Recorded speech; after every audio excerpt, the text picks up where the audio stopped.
Cameraman और घुंघराले बालों वाली लड़की को अचानक दरवाजा बंद होने की जोरदार आवाज सुनाई दी। कैमरामैन उत्सुकता से जांचने गया, लेकिन देर तक वापस नहीं आया। घुंघराले बालों वाली लड़की को कुछ गड़बड़ लगी। वो धीरे धीरे चलते हुए कॉरिडोर पार करने लगी। तभी उसे सामने एक परछाई दिखाई दी।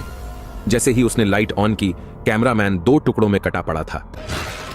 नीचे मौजूद तीनों को भी कुछ आवाजें सुनाई दी।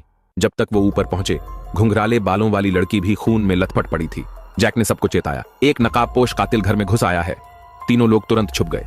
जैसे ही कदमों की आहट पास आने लगी, जैक ने एक स्टूल उठाया और पूरी ताकत से फेंका, लेकिन वो नकाब वाला जैसे कुछ महसूस ही नहीं कर रहा था। उसने पलटकर जैक को चाकू घोंप दिया। जैक वहीं ढेर हो गया। xiaoya अलमारी में छिपी कांप रही थी।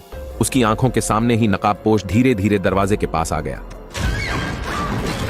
उधर मेली, जो दरवाजे के पीछे छुपी थी, उसने हिम्मत बांधी, टेबल पर रखा चाकू उठाया और दौड़ पड़ी। पर नकाबपोश को जैसे दर्द का एहसास ही नहीं हुआ। मेली को समझ आ गया वो इसका मुकाबला नहीं कर सकती। वो तेजी से कमरे से बाहर भागी और अनजाने में जंगल की ओर दौड़ पड़ी। धुंध में उसे एक जानी पहचानी परछाई दिखी, पर वो कुछ समझ पाती इससे पहले ही उस शख्स के पेट में चाकू घोंप दिया गया और मेली की मौत के साथ ही बाकी बचे 5 लोगों का भी खात्मा हो गया।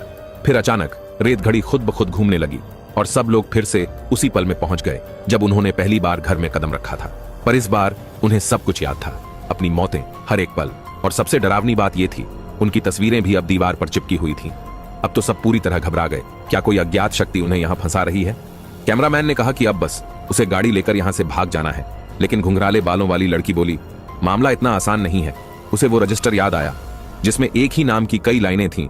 मतलब उन सभी लोगों ने ये लूप कई बार झेला है। इसी वक्त बाहर से एक बार फिर जोर से दरवाजा पीटे जाने की आवाज आई।